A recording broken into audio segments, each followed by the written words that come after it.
Hi friends, कैसे हैं आप सब। In this video I am gonna explain Netflix squid game season 1 and episode 7। इस वीडियो में मैं आपको Netflix squid game season 1 and episode 7 explain करूँगी। तो चलिए अपनी वीडियो हम स्टार्ट करते हैं।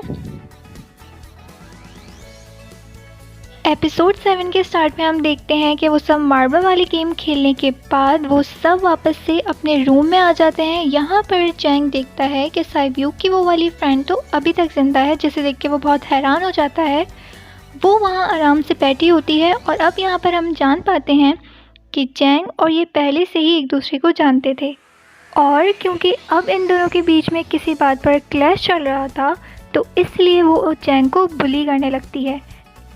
नेक्स्ट सीन में उस फ्रंटमैन को गार्ड की बॉडी के पास से उस ऑफिसर का आईडी कार्ड मिल जाता है। तभी फ्रंटमैन को पता चलता है कि उसके सारे वीआईपीज आ चुके हैं, तो इसीलिए फ्रंटमैन उन्हें रिसीव करने चला जाता है। फिर सारे वीआईपीज को उनके रूम में ले जाया जाता है। इसके बाद फ्रंटमैन इन सारे वीआईपीज के बारे में एक और आदमी को जाकर बताता है, और यही आदमी मेन होता है। और ये कौन होता है ये हमें आगे जाके पता चलेगा।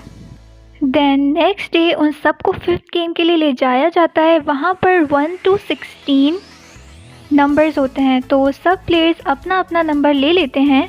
नंबर का मतलब ये था कि उन नंबर के अकॉर्डिंग ही उन प्लेयर्स की बारी आएगी। अब यहाँ पर लास्ट में सिर्फ 2 नंबर रह जाते हैं, पहला और 16। तो यहाँ पर सेयोंग कंफ्यूज हो जाता है कि उसे कौन सा नंबर चूज़ करना चाहिए। अगर उसने पहला नंबर लिया तो वो फंसेगा और मरेगा, क्योंकि उसे नहीं पता होता कि गेम क्या है, और अगर लास्ट नंबर लेगा तो क्या पता उसकी बारी ही ना आए और टाइम ख़त्म हो जाए। तभी वहाँ पर एक आदमी आता है और वो सेयोंग को कहता है कि पहला नंबर मुझे चाहिए, क्योंकि मैं कभी अपनी ज़िंदगी में फर्स्ट नंबर पर नहीं आया।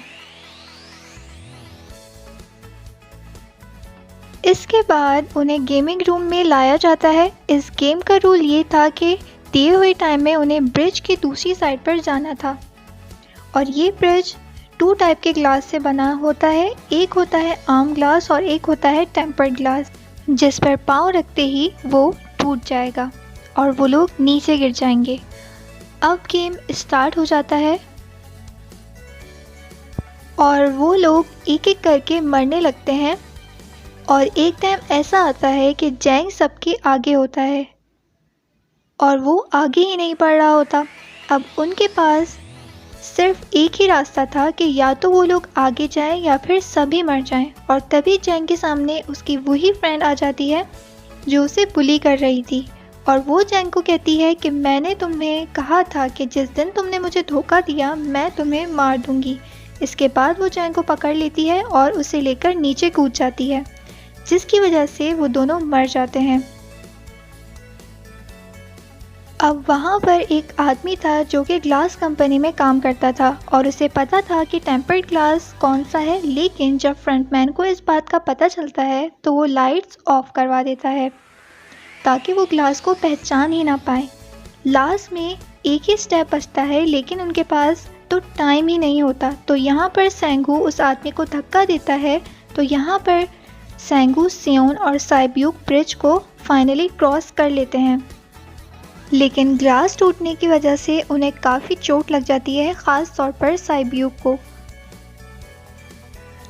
उधर वो ऑफिसर ने एक सर्वेंट को मारकर उसकी जगह खुद ले ली थी, इसलिए एक वीआईपी को उस ऑफिसर पर शक होता है और वो उस ऑफिसर को अपना मास्क रिमूव करने के लिए कहता है। तो जवाब में वो ऑफिसर कहता है कि ठीक है, लेकिन मैं अंदर जाकर अपना मास्क रिमूव करूँगा। इसके बाद वो ऑफिसर उस वीआईपी को लेकर अंदर चला जाता है, और अंदर जाकर वो ऑफिसर उस वीआईपी को बेहोश कर देता है, और इस बात का पता फ्रंटमैन को चल जाता है।